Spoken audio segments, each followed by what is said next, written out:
Start करते हैं student. Calorimetry यानी कि थर्मल एक्सपेंशन, थर्मोमेट्री, ये जो पॉइंट्स थे हमने इस लेक्चर सीरीज के दौरान कंप्लीट कर लिए हैं और आज के लेक्चर हम केवल न्यूमेरिकल प्रॉब्लम्स ही डिस्कस करने वाले हैं। ठीक है, अगले 1-2 लेक्चर में यही चीजें चलती रहेगी और लाइव लेक्चर में चीजें भी यही चलेगी। ठीक, तो अब देखते हैं सवाल क्या है। ये कैलोरीमेट्री के कंसेप्ट पर ही बेस्ड है। अगर आपने लेक्चर नंबर 8 देखा है तो ये चीज आपको समझ में आएगी, अदरवाइज नहीं आएगी। ठीक है, नहीं देखा तो उसे देख लें। अब अगला इसमें सवाल देखते हैं। 2 बॉडीज ऑफ इक्वल मास, जिनका मास क्या है, स्मॉल m है, ठीक, are heated at uniform rate. तो 2 ऑब्जेक्ट है अपने पास, बॉडी 1 एंड बॉडी 2। ठीक, दोनों का मास सेम है, m है, यहां पर भी m है। ठीक, अगला आर हीटेड यानी कि उसे हीट कर रहे हैं। तो ऑब्जेक्ट है, बॉडी है, यानी कि इट्स सॉलिड। ओके, तो ये भी सॉलिड है और ये भी सॉलिड है, दोनों को हीट कर रहे हैं। तो हीट कर रहे हैं तो क्या होगा, solid first it reaches to its melting point, then the after melting point it will get converted into the its other phase that is the liquid, यानी कि पहले गर्म हुआ, फिर लिक्विड में कन्वर्ट हुआ, फिर लिक्विड को गर्म किया हमने। ठीक है, that is the boiling point, up to boiling point. अब इसके बाद इसने कहा है कि जो हीटिंग हो रहा है वो आइडेंटिकल कंडीशंस में हो रहा है। Heating is done under identical conditions. ठीक है, ग्राफ उसने शो किया है, that is the temperature versus time. तो यहाँ पर टेम्परेचर है, टेम्परेचर जो है वो डिग्री सेल्सियस में है और टाइम है इधर सेकंड में है। ठीक है, टाइम इज इन सेकंड। तो ये पहला वाला ग्राफ है, पहला ग्राफ है ये, और ये सेकंड वाली बॉडी के लिए ग्राफ है। ठीक, चलो अब इसमें पहला ये सवाल पूछा है, what are their melting point.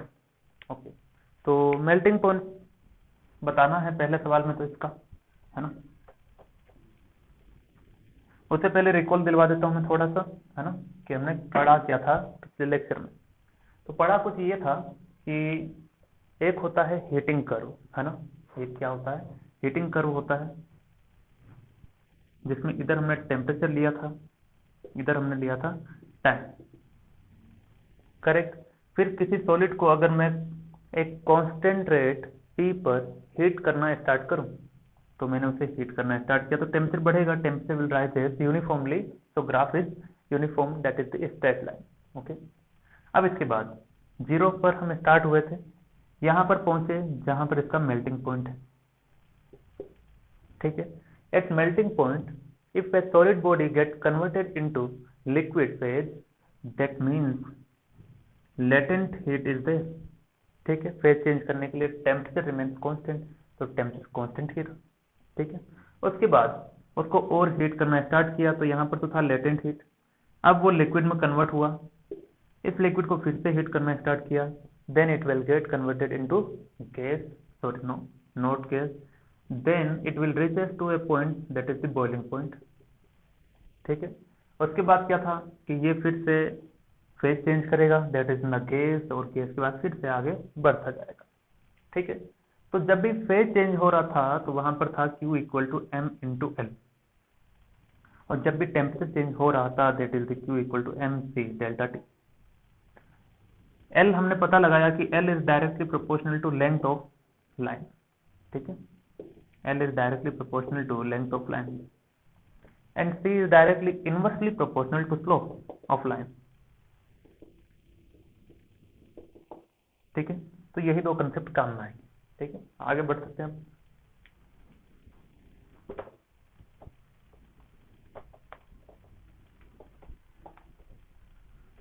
तो ऊपर वाला ये मिटा देना, इसका कोई रोल नहीं रहा।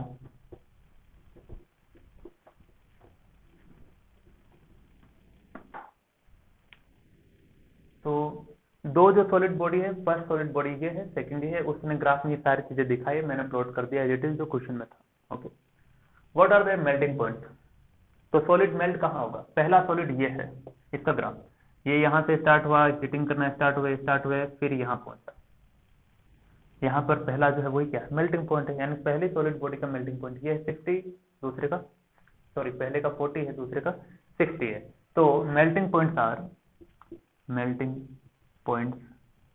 आर पहली सॉलिड बॉडी 1, बॉडी 1 के लिए कितना है 40 डिग्री सेल्सियस, बॉडी 2 के लिए 60 डिग्री सेल्सियस, करेक्ट। तो what are the melting points, खत्म हुआ। नेक्स्ट पर आते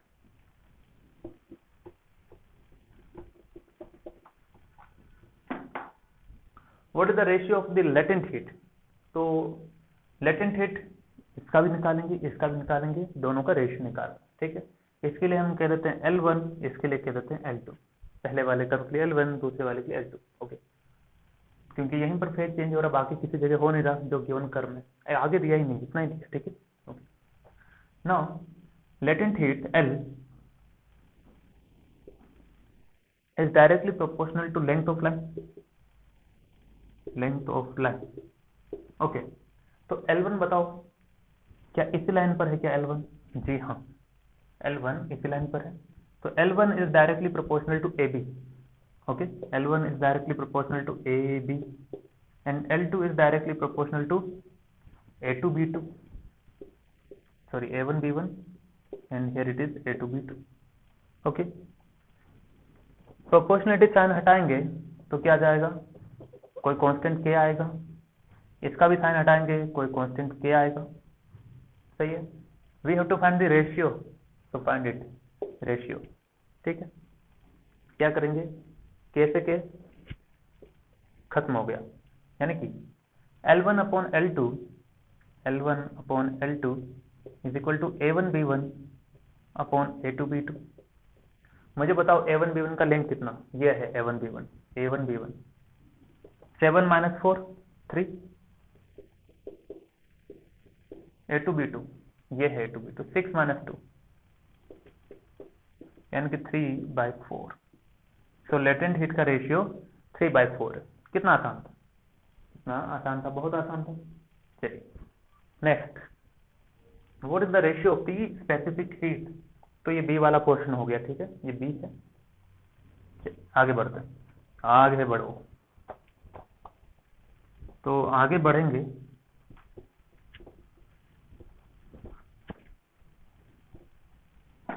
आगे बढ़ना है, जीवन है, बिल्कुल है। तो पहले वाले कर्व के लिए स्पेसिफिक हीट कहाँ कहाँ होगी, जहां जहां टेम्परेचर चेंज है। तो पहले वाले कर्व में टेम्परेचर यहाँ चेंज हो रहा है, फिर यहाँ चेंज हो रहा था, यहाँ तो नहीं हो रहा है, यहाँ तो लेटेंट हीट थी, ठीक है।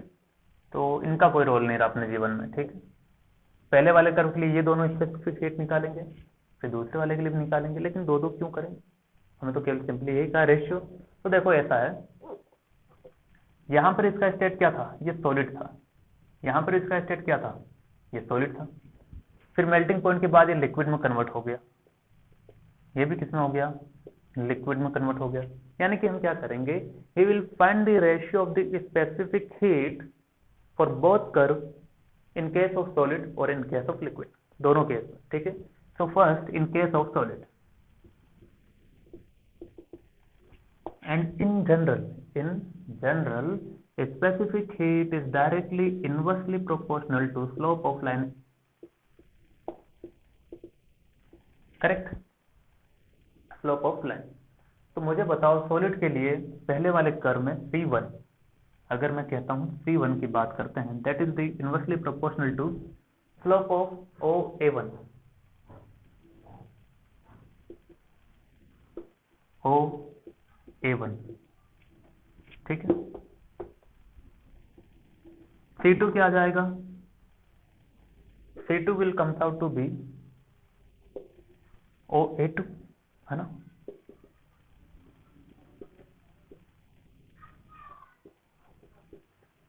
अब स्लोप फाइंड करते हैं। OA1 ये है, इसको अलग से दिखाया, OA1, O पर टेम्परेचर कितना है, 0 ही है, A1 पर कितना 40 है ना, ये 40 डिग्री सेल्सियस, और A1 पर टाइम कितना 4 सेकेंड और ये 0, ठीक है। तो स्लोप कितना आएगा, स्लोप ऑफ इसका आएगा वाई एक्सिस पर जो पैरामीटर यानी 40 माइनस 0 अपॉन 4 माइनस 0, यानी कि स्लोप कितना आ गया 40/4। ठीक है, यस, यानी कि C1 is directly inversely proportional to 40/4, या फिर कोई कांस्टेंट आ जाएगा के, सही है ना। इससे कह देते हैं equation number 1। Okay, slope of OA2 कितना आ जाएगा आप तो बता सकते हो, 60 माइनस 0, यानी कि slope of OA2 is equal to 60 minus 0 upon 2 minus 0।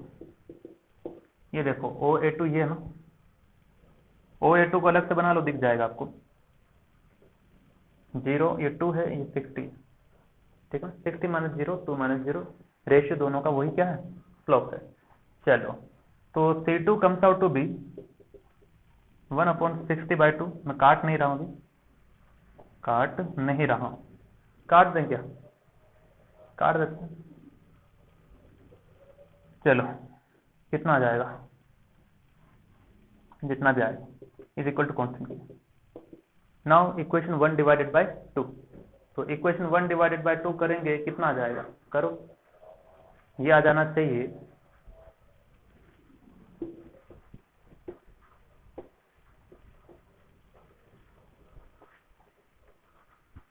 C1/C2 is equal to, ये क्या आ जाएगा, ये आ जाएगा 4K/40, सही है ना, C1। तो ये ऐसा था, उल्टा लिख दिया है, देखो C1 ऐसा था, C1 इक्वल टू K/40/4 ये स्लोप था, ये ऊपर चला जाएगा है ना, 4K/40। और C2 क्या था, C2 इक्वल टू ये रहा 2K/60। अब दोनों को क्या ले लेंगे, रेशियो ले लेंगे, ले लो, कितना आ जाएगा, तो C1/C2 फ्रैक्शन के नीचे फ्रैक्शन क्या हो जाएगा, रेसिप्रोकल हो जाएगा, यानी कि 4K/40 इंटू 60/2K, K से K खत्म हो गया, 2 2 जा 4 हो गया, 0 से 0, 2 2 जा 4, 2 3 जा 6, ये आ जाएगा कितना 3:1। ठीक है, 3:1। जी हाँ, सही आंसर आया है आपका, 3:1 आ जाएगा। अगला, अब क्या पूछा है, ये तो सॉलिड के लिए केस था, लिक्विड के लिए क्या आएगा, लिक्विड के लिए आप कर सकते हैं, लिक्विड के लिए भी बता देते हैं।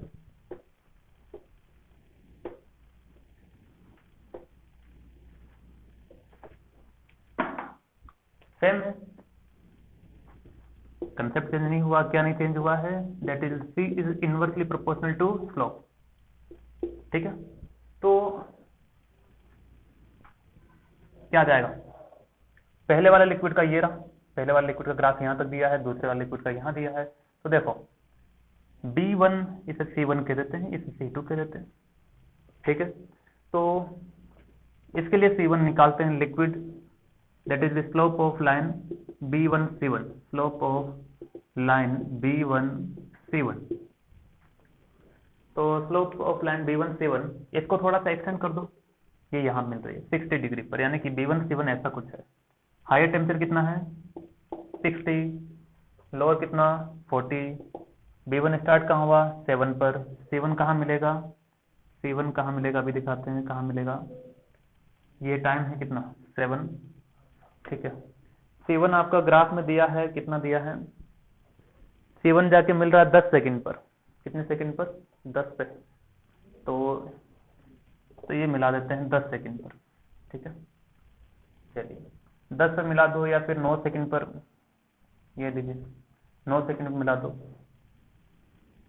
दिया नहीं था ग्राफ में, मैंने ही लिख दिया है 9 सेकंड। ठीक है, अब क्या करें, स्लोप निकालेंगे, तो स्लोप आ जाएगा कितना, स्लोप आ जाएगा आपका 60 माइनस 40 अपॉन 9 - 7, यानी कि y एक्सिस पर जो है उसे सब्ट्रैक्ट करो, x एक्सिस पर जो है सब्ट्रैक्ट करो, कितना आ गया, slope of B1C1 is equal to 20/2, correct, यानी कि C1 is equal to constant K/20/2, यानी कि 2K/20। चलो इसी तरह से C2 निकालेंगे।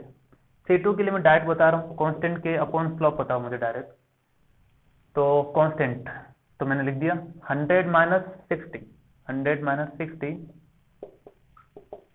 अपॉन समय कितना लग गया, समय लग जाएगा, या इसमें ले लो, यहाँ पर कितने लोग हैं, 8 सेकंड ले लो, ठीक है। 8 - 6 कितना हो गया, 2, तो ये आ जाएगा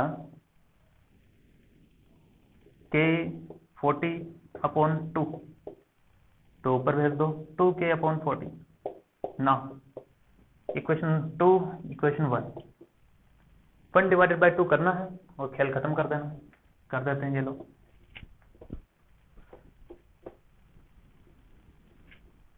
क्या आ जाएगा, C1/C2 2K/20, फ्रैक्शन के नीचे फ्रैक्शन रेसिप्रोकल हो जाता है, हाँ या ना, चाह करके आप ना नहीं कर सकते, होता ही है वो। 2K/40 तो 2K/20, फ्रैक्शन के नीचे फ्रैक्शन रेसिप्रोकल हुआ 40/2K, 2 से कट गया ये 2, तो कितना आ जाएगा 2:1, और C2/7 निकालते तो क्या आ जाता 1/2 आ जाता, तो ये हुआ आपका करेक्ट आंसर। चलिए एक सवाल और करते हैं। चलिए अगला सवाल आपके मोबाइल स्क्रीन पर तैयार है। तो इस ग्राफ में फिर से हीटिंग कर्व की ही बात होगी। तो ग्राफ कुछ ऐसा है, the following graph represent change of state, change of state represent कर रहा है किसका, 1 ग्राम ऑफ आइस। अपने पास क्या है, -20 डिग्री सेल्सियस पर आइस है, कितना 1 ग्राम, ठीक।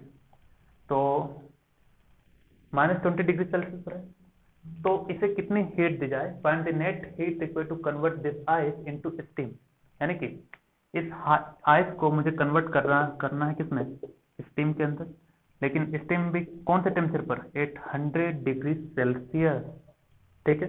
तो उसके लिए ग्राफ दिया, देखो समझो इसे। सबसे पहले जो आइस है वो यहाँ पर कितने टेम्परेचर पर, -20 पर, फिर ऐसे हीट देना स्टार्ट किया, हीट देना स्टार्ट किया, ठीक है। तो सबसे पहले वो 0 पर पहुंचा, 0 पर यानी कि वो मेल्ट होगा, मेल्ट होगा तो ये मेल्ट करने के लिए लिक्विड स्टेट में चेंज होगा, ये है ना। लिक्विड स्टेट में चेंज होने के लिए इसके पास आएगी कौन सी हीट, लेटेंट हीट आएगी, ठीक है। ये कन्वर्ट हुआ, यहाँ पर कंप्लीटली लिक्विड में कन्वर्ट हो गया, तो यहाँ पर कंप्लीट लिक्विड है। अब इस लिक्विड को हीट किया, लिक्विड को हीट करते गए हम पहुंचे कहाँ पर, बॉइलिंग पॉइंट पर, ठीक। बॉइलिंग पॉइंट पर पहुंचने के बाद इसका स्टेट चेंज होगा, लिक्विड कन्वर्ट होगा किसमें, स्टीम के अंदर, और इस स्टीम का टेम्परेचर होगा यहाँ पर कितना, 100 डिग्री सेल्सियस। तो ग्राफ जो है वो टेम्परेचर और हीट के बीच में, यानी कि यहां से यहां तक में जो हीट दिया है, यहां से यहां तक जो हीट है, यहां से यहां तक मुझे हीट देना है, तो यहां तक टोटल कितना हीट दिया वो फाइंड करना है। इसे मान लो Q1 है, ये Q2 है, ये Q3 है, Q4 है, ठीक है ना। यानी कि यहां से यहां तक हीट दिया, तब वो 0 डिग्री सेल्सियस पहुंचा, तो कितना हीट दिया, मान लो Q1, फिर दिया Q2, Q3, Q4, ठीक है। तो Q1, Q2, Q3, Q4 find करने के लिए बाकी सारी घटनाएं यहाँ पर दे रखी है, ठीक है। मास दिया है कितना, 1 ग्राम, तो हम सीजीएस में वर्क करेंगे, या फिर चाहो तो इसे कन्वर्ट कर लो किलोग्राम में, ठीक है। और ये जो डाटा है आपको गिवन है, specific heat of ice given है, latent heat of fusion given है, specific heat of water is given, और एलवी यानी कि वेपोराइजेशन वाला लेटेंट हीट भी गिवन है। चलिए तो क्या करते हैं, डस्टर कहाँ गया, डस्टर यहाँ, इसे मिटा दे रहा हूं। तो गिवन डाटा रखते हैं। सबसे पहले हम बात करते हैं Q1 को कैसे फाइंड करें, क्या Q1 में स्पेसिफिक हीट का रोल है या फिर लेटेंट हीट का, देखते हैं। टेम्परेचर चेंज हो रहा है तो कौन सी है, स्पेसिफिक हीट है, और Q1 इज इक्वल टू क्या आ जाएगा, MC डेल्टा T, ठीक है। C की जगह S भी यूज हो सकता है, उसकी परवाह नहीं करनी है, ठीक है। चलिए अब क्या करें, M कितना है, 1 ग्राम है, M है 1 ग्राम, तो मैंने ग्राम में रखा है, सीजीएस में वर्क कर रहे हैं। C क्या है, स्पेसिफिक हीट किसका, यहाँ पर कौन कन्वर्ट हो रहा है, आइस कन्वर्ट हो रहा है, तो स्पेसिफिक हीट किसका चाहिए होगा, आइस का, ठीक है। तो यहाँ पर हम लिखेंगे स्पेसिफिक हीट ऑफ आइस और T final minus T initial.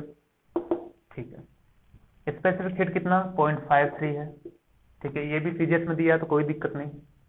Temperature, temperature कितना आएगा, फाइनल टेम्परेचर कितना है 0 है, इनिशियल कितना है -20, तो 0 माइनस और ये -20 क्या आ जाएगा +20 हो गया है कि नहीं, यानी कि 0.53 इंटू 20 माइनस माइनस प्लस। ठीक है, तो कितना आ जाएगा student, it comes out to be 0.53 into 20, ये आएगा आपका 10.6 कैलोरी। Okay, 10.6 calorie. तो Q1 आ गया कि यहाँ से यहाँ तक पहुँचने में आपको इतनी हीट देनी पड़ेगी। ठीक है, तो इसका यूज हुआ हुआ है।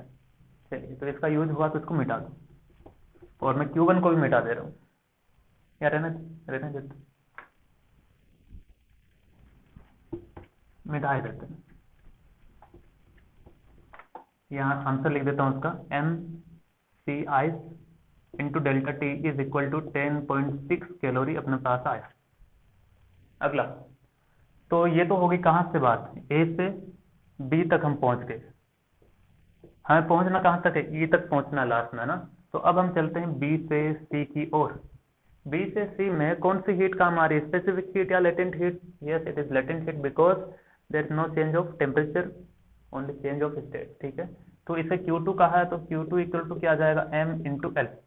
लेटेंट हीट कौन सा है, फ्यूजन या वेपोराइजेशन, आइस से आइस मेल्ट होगा, यानी कि लेटेंट हीट ऑफ फ्यूजन है, किसका गिवन है इसमें आइस का। मास कितना था 1 था, और ये कितना है 80 है, तो आंसर कितना आ गया 80 कैलोरी। ठीक है, यानी कि B से C में हीट कितना देना पड़ेगा, Q equal to M into LF is equal to 80 calorie. ठीक, इसका भी यूज हो गया। चलो आगे बढ़ते, तीसरा, अब हम चलना है, A से B हो गया, B से C हो गया, C से D चलना है। C से D चलते हैं, C से D में टेम्परेचर चेंज हो रहा है, तो Q3 हमने अगर हीट दिया है तो MC डेल्टा T।